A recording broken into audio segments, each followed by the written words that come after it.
안녕하세요. 오늘은 보내주신 자료들, 그러니까 건강 가이드랑 제품 분석 자료, 또 효소 관련 책 내용 발췌한 거 보면서요. 우리 몸속 효소에 대해 좀 깊게 파고들어 보려고 합니다. 아, 네. 이게 보니까 효소가 해독이나 면역 기능에서 숨겨진 열쇠 역할을 한다. 뭐 이런 내용들이 있더라고요. 네, 맞습니다. 흔히 효소하면 그냥 소화제, 이렇게 생각하기 쉬운데 사실은 우리 몸 전체 시스템을 조율하는 뭐랄까 지휘자 같은 역할을 하거든요. 아, 지휘자요. 흥미로운데요? 네.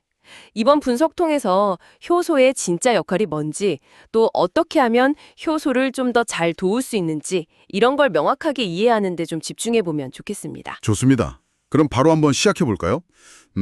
효소가 기본적으로 생명 활동의 속도를 막 높여주는 촉매다. 이건 알겠는데 네네. 자료 보니까 그 작동 방식이 와, 되게 정교하더라고요. 그렇죠. 효소라는 게 결국 단백질이거든요. 아미노산이 막 꼬여서 3차원 구조를 이룬 건데 그 핵심은 활성 부위라는 특별한 공간이에요. 활성 부위. 네. 이게 딱 맞는 재료, 그러니까 기질하고만 결합을 해요. 마치 열쇠랑 자물쇠처럼요. 근데 보내주신 책 내용 보니까 이게 딱 들어맞는 게 아니라 때로는 효소 모양 자체가 기질을 만나면서 살짝 바뀌기도 한대요. 아, 모양이 바뀐다고요? 네, 유도적합 모델이라고 하죠. 이게 그냥 딱딱한 열쇠, 자물쇠 모델보다는 훨씬 좀 역동적인 설명인 것 같아요. 그렇군요. 저는 소화 요소는 좀 익숙한데 그 외의 역할들이 되게 흥미로웠어요. 특히 그 해독 과정에서 간 효소 역할이요. 아, 맞아요. 그게 정말 중요하죠. 소화가 영양분을 흡수하는 첫 단계라면 해독은 우리 몸을 계속 깨끗하게 청소하는 과정이잖아요. 네네. 간에 있는 그 시토크롬 P540 효소군? 이게 대표적인데요. 건강 가이드에도 나왔듯이 독성 물질을 1단계에서 좀 다루기 쉬운 형태로 바꾸고 그리고 2단계에서 물에 잘 녹게 만들어서 소변 같은 걸로 배출시키는 거죠.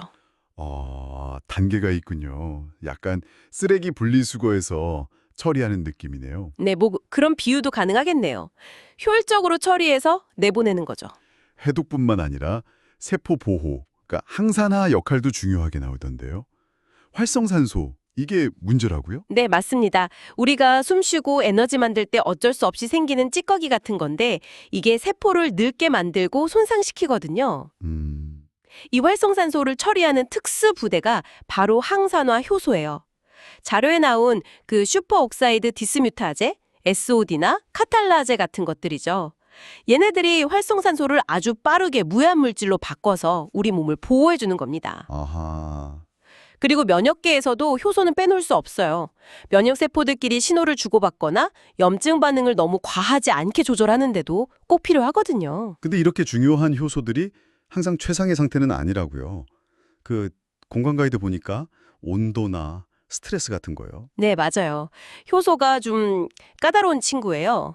기본적으로 단백질이라 열에 약합니다. 아, 그래서 왜 요리할 때 너무 높은 온도에서 오래 가열하면 효소가 쉽게 파괴되죠.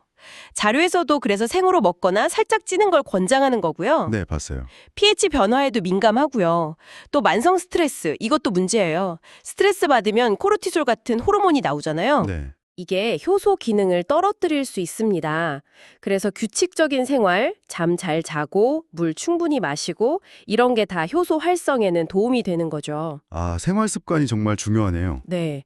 그리고 사실 나이가 들면서 자연스럽게 효소 생산 능력 자체가 좀 줄어들기도 하고요. 그렇군요. 그럼 우리가 일상에서 효소를 좀 도우려면 어떻게 해야 할까요? 보내주신 자료들 종합해보면 어떤 방법들이 있을까요? 일단 먹는 게 중요하겠죠? 식단요. 파인애플에 브로멜레인, 파파야에 파파인 이런 과일 효소도 있고요. 또 김치나 요거트, 캐피어 같은 발효식품 여기에도 천연 효소가 많거든요. 아, 발효식품이요? 네, 이런 걸 꾸준히 드시는 게 좋고 뭐 보충제도 하나의 선택지가 될 수는 있는데 그 같이 보내주신 제품 분석 자료에서도 강조하듯이 이게 질병 치료용 의약품은 절대 아니라는 점 이건 꼭 기억해야 하고요. 네, 그건 명확해야죠. 그리고 어떤 보충제든 혹시 나한테 안 맞는 알레르기 성분은 없는지 꼭 확인하고 보관도 중요해요. 고온 다습한 곳 피해서 서늘한 곳에요. 그리고 뭐든지 특히 보충제는 전문가랑 상담하고 나서 신중하게 결정하는 게 좋겠죠. 네, 알겠습니다.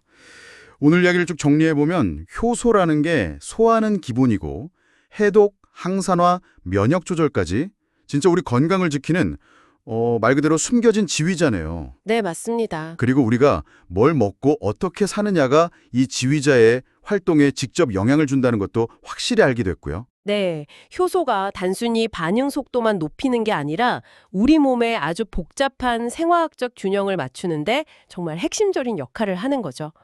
오늘 저희가 나눈 이야기들이 이제 여러분의 건강을 좀 더 깊이 이해하고 생활 속에서 효소를 도울 수 있는 작은 실천들을 시작하는 그런 계기가 되면 좋겠습니다. 마지막으로 이런 생각도 드네요. 미래에는 어쩌면 개인의 유전자 정보나 아니면 장내 미생물 데이터, 생활 습관 이런 걸 다 분석해서요. 아, 그 사람에게 딱 맞는 그야말로 맞춤 효소 보충 전략 같은 거나 식단 가이드가 나올 수도 있지 않을까요? 충분히 가능성 있는 얘기네요. 네. 각자에게 최적화된 효소 레시피가 등장하는 미래. 이런 걸 상상해보는 것도 꽤 흥미로울 것 같습니다. 안녕하세요. 오늘 여러분과 함께 파헤쳐볼 주제는요. 바로 우리 몸에 숨겨진 일꾼, 네, 효소에 관한 이야기입니다. 효소가 도대체 뭐길래 이렇게 중요하다고 하는 걸까요? 이번 시간에는 이 효소가 우리 몸의 어떤 정화 시스템이랄까요? 그리고 방어막, 그러니까 해독 작용과 면역 체계를 어떻게 돕는지, 또 이게 우리 건강 전반에 어떤 의미가 있는지 좀 명확하게 짚어보는 시간을 갖도록 하겠습니다. 바로 시작하죠. 네. 효소. 이게 간단히 말하면 우리 몸 속에서 일어나는 거의 모든 화학 반응을 이렇게 가능하게 하는 아주 특별한 단백질입니다. 일종의 생체 촉매라고 부르죠. 만약에 이게 없다면요. 생명 유지에 꼭 필요한 반응들이 뭐랄까 너무 느려지거나 아니면 아예 멈춰버릴 수도 있어요. 정말 우리 몸을 계속 돌리는 보이지 않는 엔진 같은 존재예요. 엔징이라니 비유가 아주 흥미로운데요.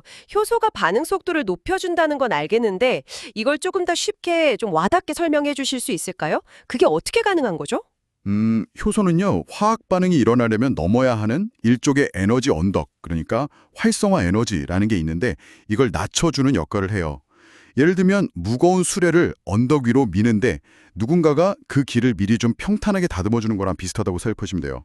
덕분에 우리 몸의 비교적 온화한 조건, 낮은 온도나 압력에서도 필요한 반응들이 아주 빠르고 효율적으로 진행될 수 있는 거죠. 아, 그렇군요. 그리고 또 정말 놀라운 점은 효소의 선택성이에요.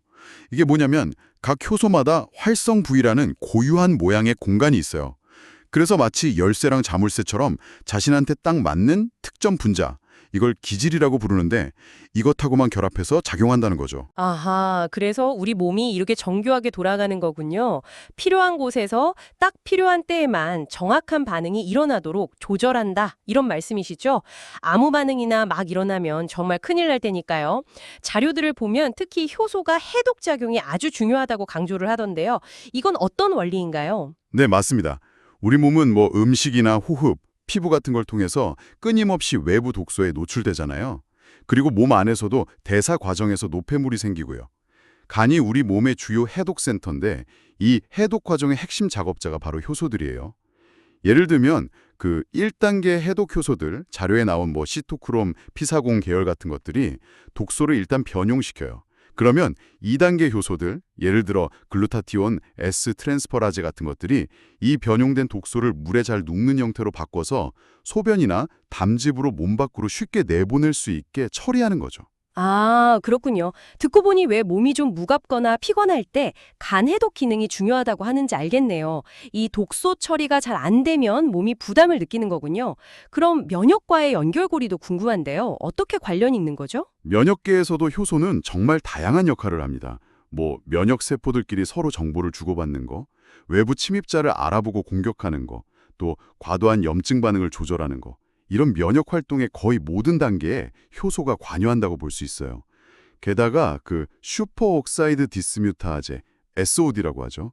그리고 카탈라제 같은 항산화 효소들은 세포를 손상시키는 유해한 활성산소를 직접 제거해 주거든요. 그러니까 간접적으로 면역 시스템 전체가 튼튼하게 유지되도록 돕는 아주 중요한 방어막 역할도 하는 거죠. 와, 정말 효소 없이는 우리 몸이 제대로 돌아갈 수가 없겠네요. 그럼 이렇게 중요한 효소를 우리가 일상에서 어떻게 좀 도울 수 있을까요? 자료에서는 식품 섭취 방법을 강조하던데요. 네, 그게 아주 중요한 포인트입니다. 효소는 기본적으로 단백질이라서 열에 약한 특성이 있어요. 그래서 효소가 풍부한 신선한 과일이나 채소 같은 것들은 가급적이면 생으로 드시거나 아니면 찌거나 살짝 데치는 정도, 이렇게 열을 최소화하는 조리법을 활용하는 게 좋습니다. 이렇게 하면 식품 속에 들어있는 효소의 활성을 최대한 지키면서 섭취할 수 있거든요. 이게 결국 소화도 돕고 간의 해독 부담도 덜어주고 면역 기능 유지에도 긍정적인 영향을 줄 수 있는 거죠. 아, 가열을 최소화하는 게 핵심이군요. 네, 그렇죠.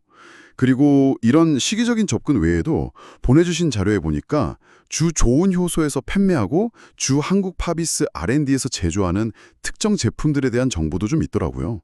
근데 여기서 중요한 점은 자료에도 명시되어 있지만 이런 제품들은 질병의 예방이나 치료를 목적으로 하는 의약품은 아니라는 사실이에요. 이건 꼭 기억하셔야 하고요. 또 알레르기 체질이신 분들은 섭취 전에 성분을 꼭 확인하셔야 하고 제품의 품질 유지를 위해서 서늘한 곳에 보관해야 한다는 점도 알아두시면 좋겠습니다. 네, 오늘 이야기를 쭉 나눠보니 효소라는 게 단순히 음식물 분해하는 소화작용뿐만 아니라 우리 몸을 깨끗하게 유지하는 해독 시스템, 또 외부 위협으로부터 우리를 지키는 면역 시스템까지 정말 핵심적인 역할을 담당하는 아주 다재다능한 일꾼이라는 생각이 드네요. 정확합니다. 우리 몸이 가진 이 놀라운 효소 시스템의 원리를 이해하고 또 건강한 식습관이나 생활 습관을 통해서 이걸 잘 뒷받침해 주는 게 중요하다고 생각해요. 어떻게 보면 효소를 아는 것이 우리 몸을 더 깊이 이해하는 첫걸음이 될 수도 있겠죠. 네. 오늘 저희가 함께 살펴본 이 내용들이 여러분께서 효소를 이해하시는데 좋은 길잡이가 되었기를 바랍니다. 마지막으로 이런 질문을 한번 던져보고 싶네요. 외부에서 효소를 보충하는 것도 하나의 방법일 수 있겠지만 그걸 넘어서서 우리 몸 스스로가 최적의 효소 환경을 만들고 또 유지할 수 있도록 일상생활 속에서 우리는 어떤 노력을 더 해볼 수 있을까요? 이 질문에 대해 한 번쯤 깊이 생각해 보시는 것도 좋지 않을까 싶습니다.